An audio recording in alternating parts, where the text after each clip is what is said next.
Right, we are recording. Woo woo. Eliza, how are you doing today? I'm so grand. Thank you, Stu. Thank you for having me. Oh, mate, absolute pleasure. Absolute pleasure. Where are you today? Where's home? So I'm in London right now. I'm in North London where I live. Nice. Yes. Did you spend lockdown there? I didn't actually. I was lucky. I went up north with my parents. So they live in Lincoln. And as soon as the pandemic began, they whisked me up there and I spent a good 2 months with them, which I actually really loved being with them. It was really special to all be together for that time. It was tough for everyone. So it was nice to be up north for sure.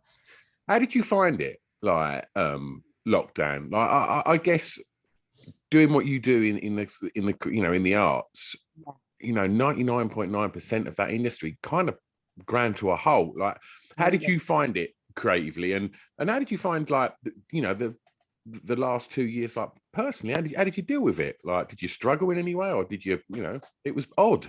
It was so odd. It was odd. And my heart just goes out to everyone who was directly affected by it, just people who've lost loved ones. And, my main sort of feeling over the whole pandemic, because I look back and I just feel awful for those who have lost people. It's just so sad. And but when it comes to work and industries and stuff, yes, the acting industry definitely got hit major, especially theatre. That was really, really tough. And I have so many amazingly talented friends who just, as you said, their work just ground to a halt. And it was so devastating to see.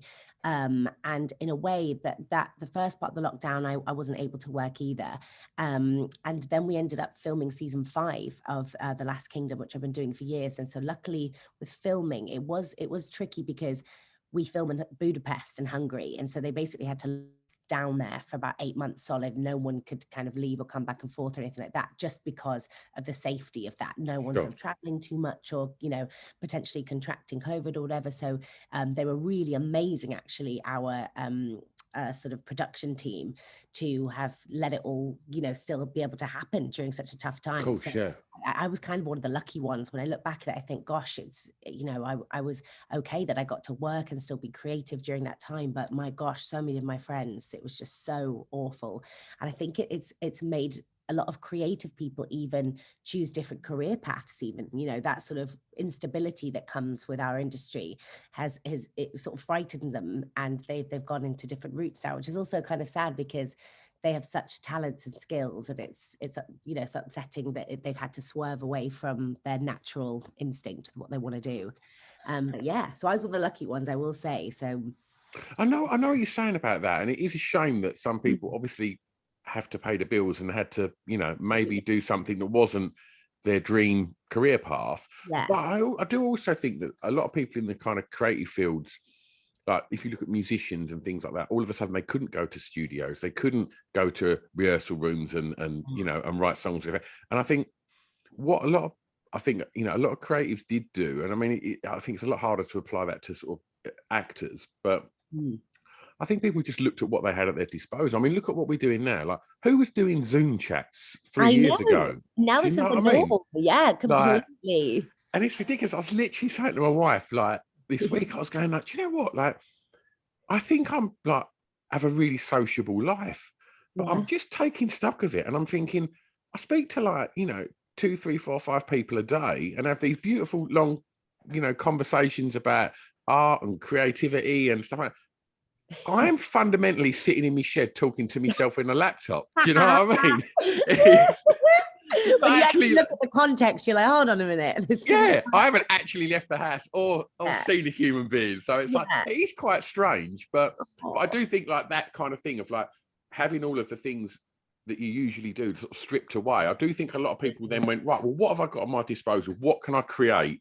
And I think some really amazing stuff's come out of that. I completely agree, Stu. It's amazing how quickly we all adjusted and how everyone sort of took care of each other in the ways they needed to, but via so many other methods we never thought possible. So Zooming friends or throwing a friend's birthday over Zoom or house party or whatever it is. But definitely creatively, I will say so many of my friends who are actors especially became writers during the lockdown. Their amazing ideas and visions that they'd always sort of had stored away. They finally sort of had the time and space to think, right, well, I can't act, I can't be on a stage, I can't be in front of a camera right now. Well, what do I have at my disposal? I still have these other creative thoughts that can get down the page. And oh my goodness, so many of my friends have created the most stunning work, plays, screenplays. It's just like, wow. And if anything, I'd say now in this current time, a lot of actors would agree, there's been an influx of writing. There's been an influx of projects that have now been submitted and people are trying to make. And that comes from like amazing small little theatre companies to like huge giant television productions. So from that, I will say, if there is sort of a, you know, a kind of nicer element to look at what could have potentially come out of it, is that, you know, the creative people could, you know, let those ideas flourish. Totally. And you know, because it's such a devastating time for so many people, and I suppose it's just nice to see that that time was used in a really great way, and that some, you know, some cool projects have come out of it. So I definitely have seen that for sure, hands down. It's brilliant. Absolutely. Right, let's talk records. Ooh, exciting. Track one, I want you to tell me the song that you think's got the greatest ever intro, please. Well, so this is not a very well-known song, I wouldn't say, but it's called On and On by Harvey Mason, and it's a 1970s track, and the opening is just the coolest track you've ever heard. It's just like funky drums and like pow, and it's super 70s, super disco. And I would say my favorite genre of all music is 70s disco. Like, I absolutely love it. I used to watch Soul Train videos as a kid. Oh man, wow, right? Woo! All of that kind of stuff. I just think, wow, that era of time, the way people looked, the way people moved, there's such a freedom, and you can hear that in the music. And so although this isn't a well-known song, I think it encapsulates that beautiful funky 70s vibe where there's just a chill coolness. And I love people like Curtis Mayfield, and like Chic, and there's just so many incredible bands that I just think, wow. And I just listen to their music every single day. So although this one isn't super well known, I feel like if somebody heard it for the first time, they would be like blown away.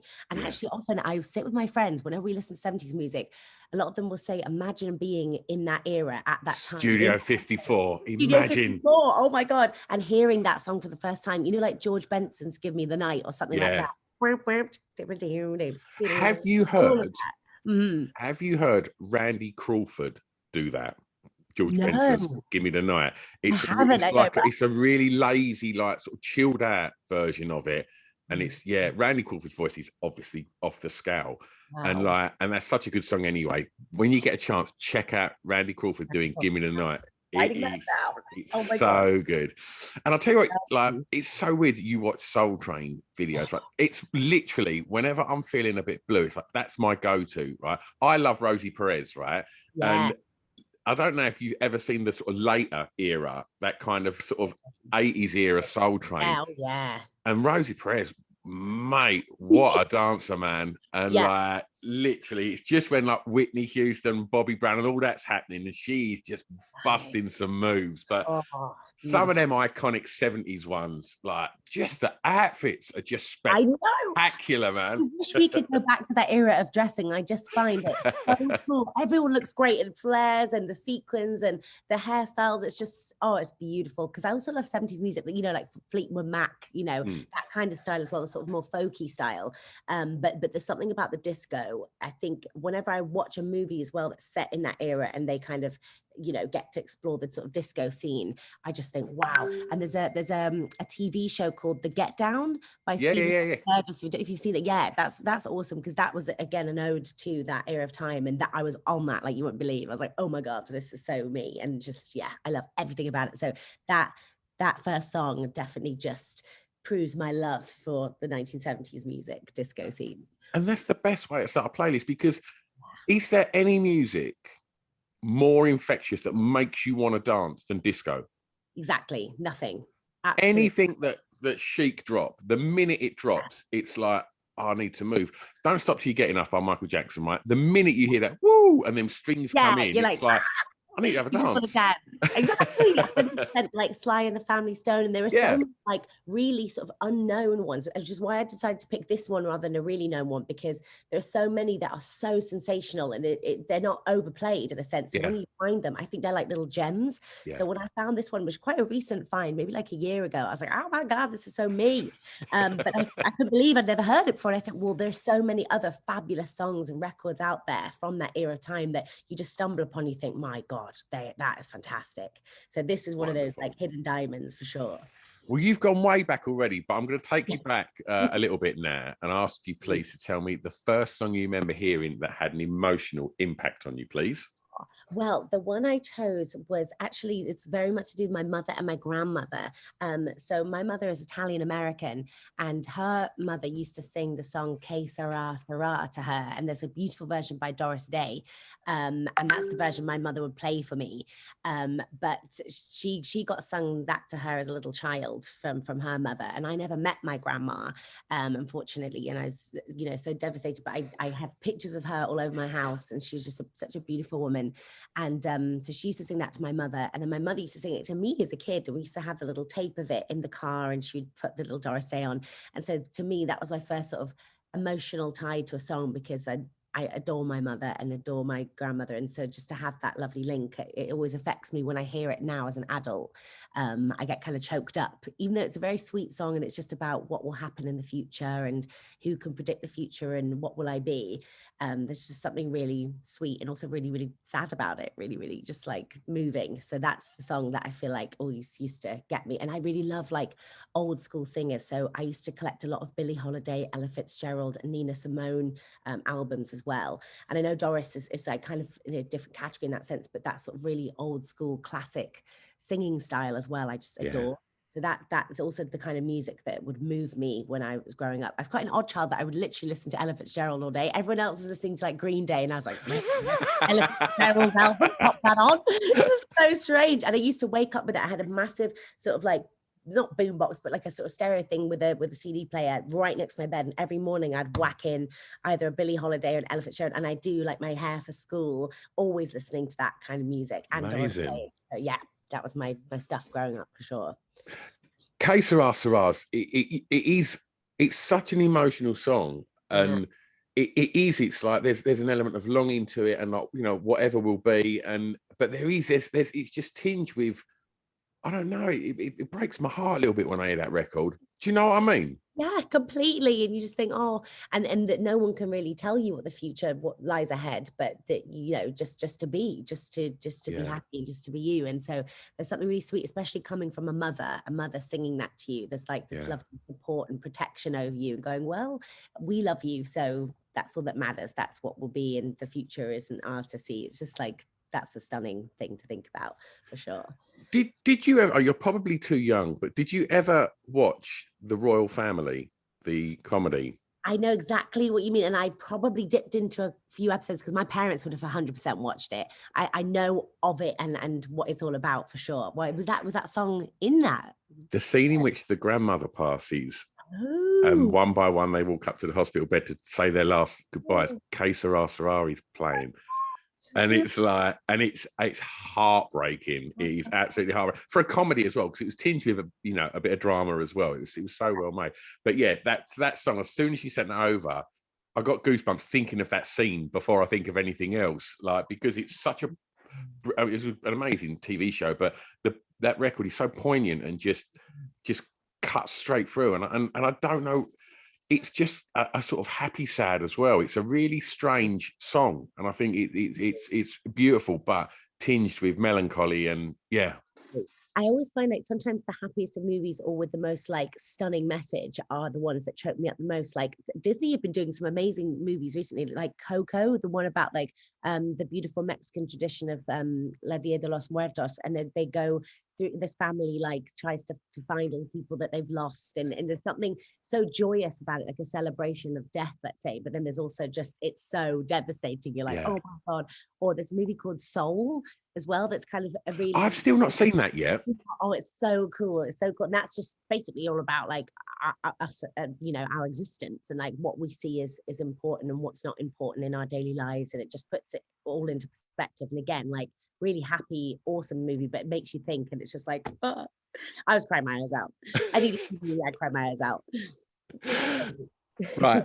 Let's stay in these formative years, and I'm going to ask you to tell me the song that reminds you of your time at school, please, Eliza. Yes. So strangely, Canned Heat by Jamiroquai, just because, again, that goes into the funk era for sure, but he's more of a modern sort of funk guy. modern funk guy. That's a weird phrase. He's a modern funk guy. That's what's on his CV. Jamiroquai. Yes, Modern funk guy. Modern funk guy. Oh, that's like me. Me, modern funk guy. And he, I just loved Jamiroquai. Any song, to be honest. It was hard to pick which song because I love like Little L. I love You Give Me Something, but I think I probably would have listened to Canned Heat the most. And I had like a little iPod shuffle when I was at school. And the funny thing, and you probably know about the iPod shuffle, Stu, is that you can't choose the song, you have to shuffle. And you're only allowed so many songs or whatever on the shuffle. And every time I would be like walking to school or whatever, I would put on the Canned Heat Jamiroquai because this gave me all the energy, all the happiness and the joy. And like, I don't know, I think I'm an old soul and that I really love funk. And so even though Jamiroquai is more of a modern day aspect of funk, he was what I also grew up listening to because he's kind of, that kind of music was sort of around when I was growing up. It was coming up as brand new. And I remember watching like MTV on the TV and be like, whoa, and all the cool music videos. So that was probably be a childhood song for sure, school day song. It's weird, Jamiroquai, just kind of, it was like nothing else that was going on at that time. You know, that come out, like, I think Emergency on Planet Earth must have been, I don't know, 93, 94. Yeah. And this is at the height of like grunge and Nirvana and stuff like that. And it was like, there's just this little guy that can really dance in this mad hat. Mad hats. I love the hats. He sings like Stevie Wonder. It's like, what's going on here? And then he just like he just throughout all of the whole Britpop scene, somehow he just carved out his own niche, like making this kind of like funk, which was quite amazing, really, that someone could kind of do that in, you know, certainly at a time like in the mid-90s with what was going on with Blur and Oasis and Britpop with Suede and stuff like that, you know, Prodigy. There were so many huge moments in music and none of it related to what he was doing, yet he just kind of was up there head and shoulders with them, doing his own thing. So that's and have you ever heard the song by the Superman Lovers called Starlight? Oh, I love that song. Starlight, can you hear you? Yeah, that's one of my favorites. I'd say that goes in the same ilk of this one again, like a bit of modern funk, but I kind of grew up, and that was, in a way, that was so nice that kind of music came out, because for me as a child that was brand new. So a bit like earlier when I said, oh, imagine being in the 70s and hearing like one of those records for the first time, in a sense that kind of music gave us the opportunity as kids to hear that song for the first time. That's why I think I loved it so much, because I was like, oh, this has come out right now, right here, you know, this year. And then, it's so awesome and funky, and I get to hear it sort of first. This is like our music. So I think that's another reason why my heart kind of, you know, merged with that kind of sound, for sure. So how was school? Did you enjoy it? Do you know what? I actually did. I actually really did. I was one of these kids that sort of floated around every social group. So I'd say I was a bit of a nerd at school, but like a good nerd. I think being a nerdy is fantastic. I wouldn't change it for the world. And I was like head girl at school. But I was like mixing with the popular kids, but also with the kind of theatrical and musical kids, and you know, the sporty kids. So I sort of like a bit of a butterfly in that sense. I sort of got on with everyone, and I think I really adored it. And basically, well, actually, the kids that I grew up with are still my best friends now to this day. And we all grew up in Lincoln. And from then, a lot of us have moved to London. So although I don't live in Lincoln anymore, my parents still do. I see all of my school friends, literally from the ages when I was like 7, 8, 9, 10, just they just like live around me, and it's amazing. And I see them a lot, actually. So I'm very, very lucky in that for me, school was a very positive time. And I was really able to flourish as well as an actor, because at school I was actually the shyest kid on the block. You wouldn't believe it. When I was about maybe 6 or 7, I was the shyest kid ever. And my mum would sort of force me to go to these local Lincoln theatre sort of summer camps, and I would freak out. I'd be like, no, I'm not going to that. And there was one night, funnily enough, oh my gosh, one summer, this all makes sense now. I'm literally like realizing this makes sense. We did Saturday Night Fever. There you go. Yeah, there you go. That makes sense. And that was our summer camp play to work on. And you do it for like 6 weeks, and then you put the performance on at the end, and all the parents and family come and see the kids and And I remember when we did Saturday Night Fever, I was like, okay, this is fun. This is really cool. And I stopped being as shy, and I was talking to people more. And so that's the thing that then kind of got me into then doing like GCSE drama. And then from then, drama. And that's when my teachers were like, you should think about looking at drama schools. And I remember thinking, I don't know anything about that. I do not come from an acting family. My mum's a nurse, my dad's a pilot. Like, we're not, like, my family are very entertaining. I've got a lot of really talented like cousins and uncles and stuff, but I don't know, I didn't know anything about that world, I guess. And yeah, that kind of started me off for all that. And the school I went to, and I went to it my entire life, definitely helped me 1,000% flourish into what I do now. So literally look back at it with such positivity. Actually, I'm very lucky in that sense. So, you know, you spoke about there about sort of developing your confidence through, you know, through summer camps, and I guess, you know, the more time you're on stage, the more confident you're going to grow within that space. You've chose a ridiculously tough and competitive industry to work in. Yeah. That I'm sure comes with plenty of knocks, and you know, from the actors that I've spoke to on here, most of them said, you know, you need to learn to be able to take a knock on the chin, because they, you know, it happens a lot in this industry. Confidence aside, tell me about drive. Are you driven? Definitely. I think when it comes to work that I'm extremely passionate about, for sure, I'm driven. And like when it comes to auditions, as you said, Stu, like a lot of people get knocked down, and you have to have that ambition. You have to have that love and compassion for your job. Otherwise, with all those knocks, you just think, well, screw this, I'm not going to do this anymore. Yeah.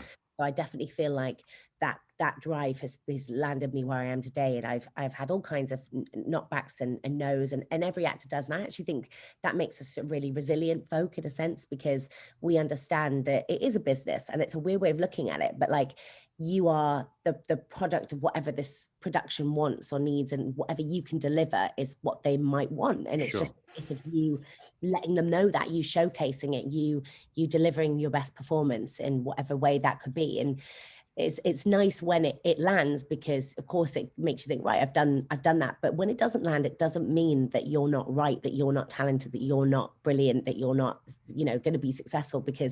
And that's the warped reality of where I think a lot of actors maybe really lose their self-esteem, because they take it really personally. And how can you not? Of course, it's so natural, and I've had to really learn how to not to. But to sort of separate and divide yourself from the rejection and think, right, it's not, you could have been phenomenal and maybe you didn't have the right color eyes. You know, there's so many things that it's just not even in your control, or you weren't the right age or something like that. Again, you don't have power over that. So there are so many elements where I just think, actually, if the job is meant to be for me, it will be for me. And thus far, I think I've had such a really cool career. I've really learned a lot about screen acting, especially through The Last Kingdom. It really kind of raised me on screen acting. I didn't know anything really. And I remember getting that job, and I just turned 21, and I'd left drama school like a few months before, and I got it. And I remember thinking, I don't know what I'm doing.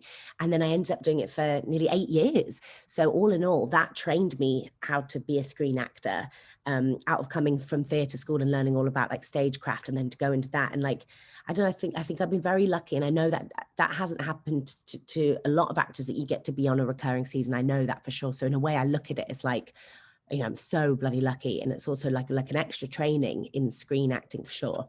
But yeah, a lot of actors, it's such a tough industry, and I am so proud of all of my friends and everything that they've achieved. And what's really cool is seeing people find their own. So although they might have thought, oh, I definitely want to do the Globe, or I definitely want to do Shakespeare, they end up becoming writers, and then they create stunning work, or they kind of come out of acting together and maybe use that acting for like mentorship, or for teaching, or for working with kids. Or there are so many different avenues that I feel like acting can take you in, which is a really great thing. It's quite an open field in a sense, that being an actor, you get these skills that actually can apply to a lot of things that are really helpful in life. So it's really nice to see my friends kind of, that they're all finding their groove in a sense. And it's not always necessarily where you thought it would be. Like, I never thought I'd be a screen actor. No way. If you'd have told me in the final year at drama school, you'll be doing, you know, cool TV projects, I'd be like, yeah, right. I always thought I would just, you know, I'd be doing like classical works, and I love all that kind of stuff, Shakespeare and Jacobean plays, restoration and stuff.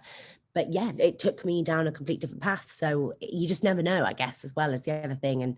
But I've learned definitely not to take things personally, because I feel like that's just not a fair way to live on yourself. Like, nobody should beat themselves up every day about that, especially if it's not in your control and you are putting in the work and you are talented. And I think if it falls into place, it falls into place, and that's all you can really do about it. But in terms of ambition and drive, I'd say I've got it there because I care so much about what I get to do, for sure. And I'm lucky thus far that I'm still doing it, you know, so yeah.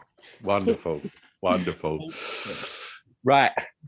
This is the last one in the formative years. The first song that you remember buying from a record shop.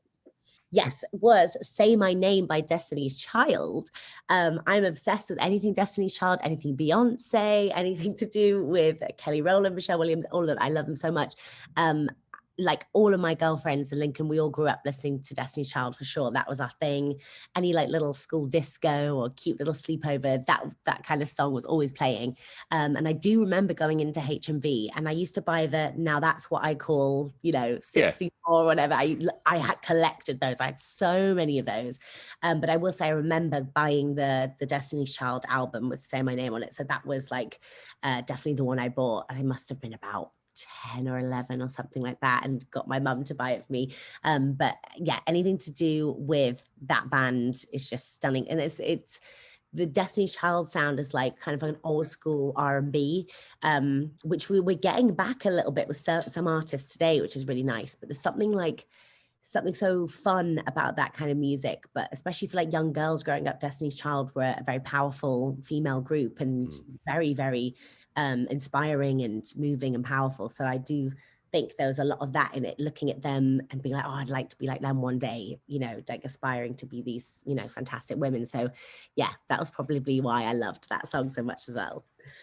Aside from the music that you was playing at home, was it a musical household anyway? Would mum and dad play records, or was there instruments in the house? Or that is such a good question, Steve. So I'm an only child, so it was quite a quiet environment to grow up in anyway. And I always say I wished I had siblings, but you know, of course I adore the family unit that I grew up in. But I often think if I did have siblings, we probably would have been a bit more creative and wild. But actually I would say it wasn't a very musical house. If anything, my mum would have played more music than my dad, but they didn't really influence me on my music. I sort of found that alone. So it's not like my dad was playing me funky 70s tracks and I found it. Like nobody really showed me that. My mum would play music in the car, but again, it was like Doris Day, sort of Italian music, that kind of thing. And she loved like Frank Sinatra and sort of like old jazzy things. That's probably where my Ella Fitzgerald and Billie Holiday love came from, was probably my mum. But on the whole, no, we weren't like mad musical at all. I remember taking up the drums when I was about 15, and I was like, I want to be a drummer. And I did, and I lessons, and it's mad for a good like 2 years. And I would say I was pretty good at it, but it's one of those skills where you've got to keep practicing. It's so physical. It's so about like your muscles, your dexterity, the coordination, your rhythm. And when I turned 18... And how understanding your neighbours are as well. Oh my God, exactly. And your poor parents downstairs in the kitchen going, shut up! I think that's probably why it went all a bit wrong, because to be honest, if I'd have maybe got an electric drum kit, I probably would still be drumming today. But I had a big old Yamaha Pearl drum kit. It was burgundy. It was absolutely so loud. They're so loud. And the cymbals like... And so I was practicing a lot, and like I'd have drum lessons at school, which was really, really fun. But when I turned 18, I moved to London, and I came back then that first summer of drama school, and I came back to Lincoln, and my mum had sold the kit without like telling me. And I was like, what the hell, Mum? What are you doing? And she's American. She's like, well, it was taking up too much goddamn room. And to be honest, you're not going to practice when you're in London. You're not going to fit it in your little place in London. So we just sold it. I didn't think you'd ever want to play it anymore anyway. And I was like, what? That is what? So then from there, I never really played them again. And so I only really had, although I say I can play the drums, I had a couple of years of, you know, sporadic lessons and practicing. So I've got an amazing friend called Timothy Innes, who is just literally the most sensational man, and he plays my son on The Last Kingdom. And we were out in Budapest, and there's a time where we hired a drum kit, and he literally played the drums for us for an entire day, and any song that came on, it could be like Mr. Blue Sky by the Electric Orchestra, whatever it was, he played along. And it was honestly one of the most incredible days of our lives. We were like, what did you ever go? And I did have a go, and I was rubbish compared to him. I was like, oh, no. Because he's had probably a few more years of practice and stuff, and he's just so musically talented as well. So that came to him like a breeze. But yeah, I did have a go, and they were all like, all right. So good. And he was phenomenal. So it just shows that the power of drums, that you can add drums to anything, and it zhuzhes everything up. Like I love the movie Whiplash as well, about the drummer. And I'm what a film. right? All of that kind of stuff. So I love percussion. I do watch a lot of drumming videos, and I'm just in awe of how quick people are and how they can change rhythms and how you can go from maybe like a beautiful samba kind of beat into like a hardcore rock sound. Yeah. I think it's fantastic. It's got to be the most kind of primal of instruments, hasn't it? Absolutely. That is like the most ancient of all. That every culture, I'm sure, had a drum in their equipment of music, for sure. It was probably the first. You're completely right. Yeah. So there's something really beautiful when you hear the drum sound. I guess it does, kind of get into your body in a sense, because we're all instinctively 100%. that in us, that rhythm and everything. Even if you think you've got shocking rhythm, you've still got an essence of it. And when you hear the drums, especially, that just like syncs it up. And I love Definitely. Let's take you clubbing. Track 5. A song that soundtracked your years in clubland, please. Oh yes, I would say it's Body Groove by the Architects. And that is like a classic UK garage song, and I love anything to do with UK garage, whether it's Craig David, Rewind for the Credible Selector, like all of that kind of stuff. I was probably more like 19, 20 when I started listening to that stuff, although it had been made way before that. But that's when I started really getting into that and like going out clubbing in London. Like I used to live in Tufnell Park, so Camden was like a real go-to for like clubbing and stuff, and like Central London, Shoreditch, that kind of thing. And going to any like grime night or garage night was always like the thing for me. I don't know anyone who couldn't dance to garage music. Like it's just so funky and fun. And again, I think there must be something that the sounds link to me again to a slight funky sort of 70s sound. There's something, or it's like it's not 70s at all, of course, but there's something like old school about garage. Like it's not trying to be, I don't know, super modern or super synthy. There's like a cool funkiness about it that I can't even put my finger on. But and I love rappers, and so like all of that intertwined was just like my thing. So Body Groove is the clubbing song. Love it. And I think if you look, you mentioned grime and garage, and they're both predominantly like they're British. That's British music, and like, and there's something that I see time and time again with guests on here when they talk about sort of garage or grime, and they're generally London-centric people, and it was just like, and I go to this club and it'd be like grime night or this, and then some people mention sort of dubstep again, and it was all like, this is all UK music, like coming from London. There was so much obviously R&B and hip-hop coming from the States, and I think these producers, like, and a lot of them bedroom producers, just took all of the little bits of that and just made this sound that's completely UK and quite London. Yeah, exactly. And that I think that's exactly it too. It's just that it's such a unique sound that you hear it and you go, oh my God, garage music immediately. And there's something about it that is just so, I don't know, I just find it so brilliant. I can't not dance to it. Like that is a song that if someone played it at a party, immediately everyone on the dance floor would be like, well, you can't not. It just reminds me of the summertime as well. There's something so freeing about it. It's really fun. It doesn't take itself too seriously. There is a fun essence of it, because I also love like American hip hop. I love it so much. And there definitely are some really fun like hip hop songs, but some of it can be quite like hardcore, like Tupac and, Nas. I love, but there's definitely like more of philosophical edge to their rapping and their lyrics, and which is stunning. Like you listen to it and you think, gosh, wow. And it's actually very thought-provoking. But there's something about garage which is just like, here we go, we're gonna have a good time, everyone's drinking, just like fun. So you can't like take it too seriously, nor can you take yourself seriously when you dance to it. I think I love that element of it for sure. And I'm a summer baby. I was born in the summertime. So whenever I had parties, always in the gleaming sun. So if there's something that reminds me of parties and sunshine and birthdays and just get-togethers, and that's the kind of music that takes me back to that for sure. Lovely. Well, let's take you home. Favorite track from an artist from your home county, please. Yes. Now I'm being a bit skewish here because I was like, what bands have come out of Lincoln? And I did do my research and I tried so hard, and I asked my parents, and like, we're not really sure. But one of the songs I chose, the band is actually from Sheffield, and it's the Human League. So they're from Sheffield, and the song is Don't You Want Me, which is obviously like the most iconic song ever. And as much as I love 70s music, I absolutely adore 80s music as well. I'd say 70s music is my number one, and then we go to like 80s, and then we go into like grime and like not grime, garage and sort of R&B. But Don't You Want Me by the Human League is a fabulous song. And although I'm technically being naughty and cheating, they're from Sheffield and not Lincoln. They're so close, and I spent a lot of time growing up in Sheffield. Like I've still got a lot of friends that live there. And I was there a lot. I'd always go to Meadowhall, which is their like sort of shopping centre. So Sheffield's is still like part of me for sure. And I love this song specifically as well because I'm currently working on a project right now that's set in the 80s, and I've been listening to 80s music non-stop, and I just think it's phenomenal. There's something about it. It gets into your blood, like it's electric. There's something where you feel like an absolute G if you're walking down the street listening to that kind of music. And I don't know, there's something very cool about it all. Whereas the 70s gets me funky and happy and joyous. This is kind of more like cool. So the Don't You Want Me song is definitely one of my favorite 80s tracks. And I thought, well, they're from Sheffield, so it's close by. So and it's such an amazing record. And I mean, I don't know if you know much about the story of the Human League, like the two girls that sing, with Philip Oakey.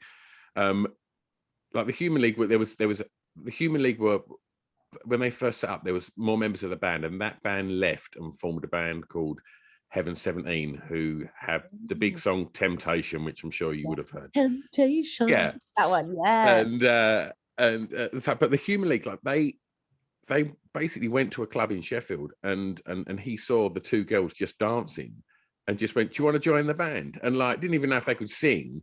And then, and obviously, I was working in a cocktail bar. Like, you know, one of the most iconic lines ever. And it by two girls that then become these superstars in the Human League and still playing to this day, just because they were kind of just spotted by the singer in the club and just went, "Come and join the band." But I love that. And so what I'm curious about is, of all the music that you've mentioned, I thought it was quite a curveball when you said that you play drums. Yeah. And I thought there's not much like kind of guitar music in this. And I was thinking, normally when people learn to play the drums, I suppose unless they're learning jazz drumming or whatever, like lots of people kind of you go to is rock, I suppose. Yeah. Like did that ever? And also in Lincoln, is the Engine Shed in Lincoln? Engine Shed, oh, that's major in Lincoln. Oh yeah, all the little rock concerts. It's not a very big venue, but it's like brilliant. And like lots of rock bands would come there. Like think about like the Kaiser Chiefs and you know this and that. Like I'm sure even more, you know, international bands as well from America even come. So do you know what, that's so interesting that you said that, Stu, because I've got a gorgeous friend called Abby Ford, and if she ever listens to this, she will laugh because she kind of got me into rock and emo music when we were about 14 or 15.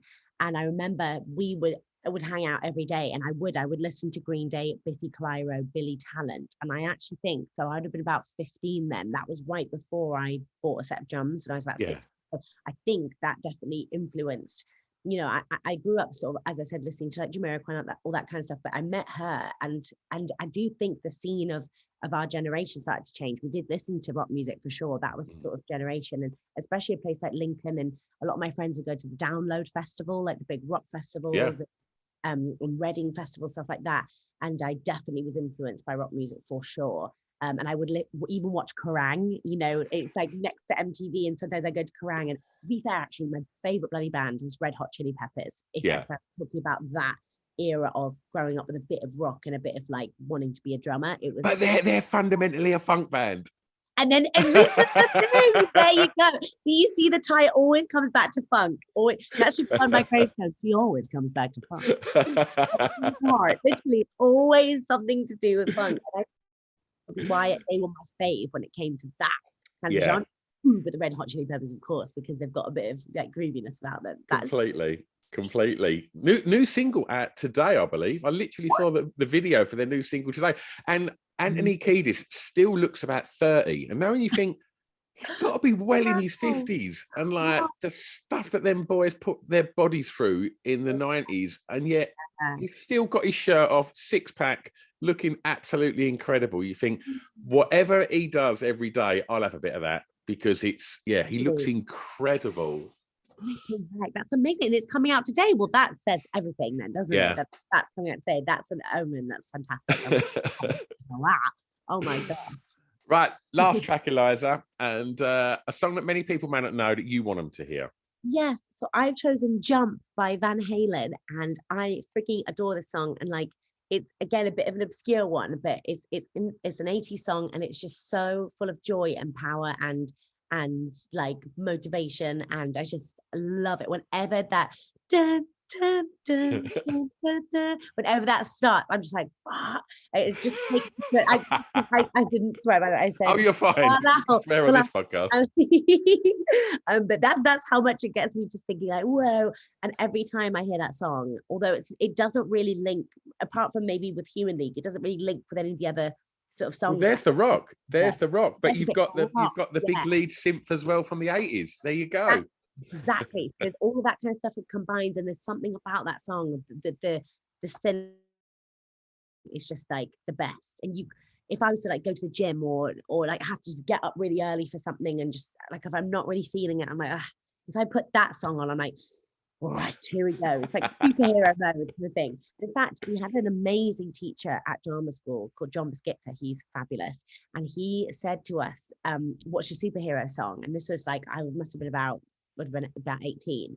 And I was thinking, and he was like, everyone bring in your superhero song next week and let us know what that makes you feel like. And I'm pretty sure I chose this because he was like, it's the kind of song where you're on the tube, everybody looks miserable, you've maybe had a bit of a grey day, things aren't going your way, but you put that on and it's like the whole world stops and everything else falls away and you just feel powerful and epic. And it's this. I love it. And I urge anyone to listen to it if they want to feel good today. So, wonderful.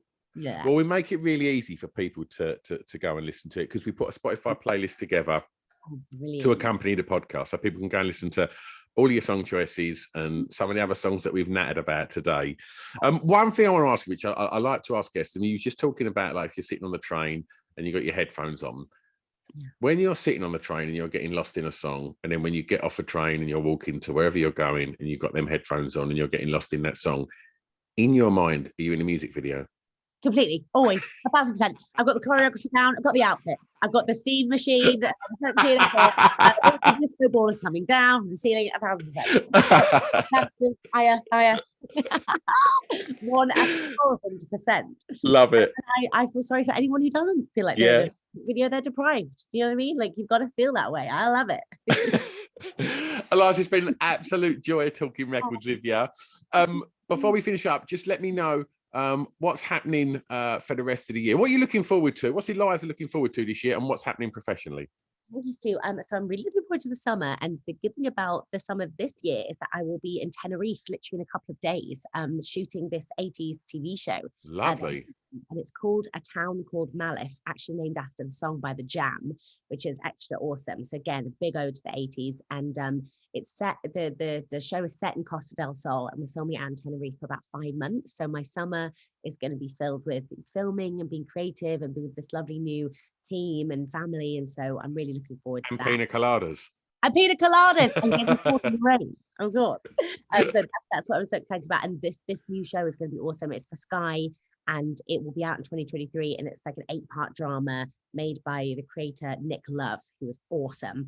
Wow. And it's all about these amazing South London gangster family that kind of get into big trouble, and then they flee to Costa del Sol, and the chaos follows them absolutely everywhere they go. So it's super awesome. And my character is very glamorous. She's called Carly. And again, big ode to the 80s. It's big hair, big outfits, big jewelry, and I just love all of that. So can't wait. Eliza, have a lovely day, and thank you so much for coming on today. It's been a joy talking tunes with you, mate. Yeah, thank you so much. Lovely. Thank you. Thank you, Sue. Right, let's press stop here.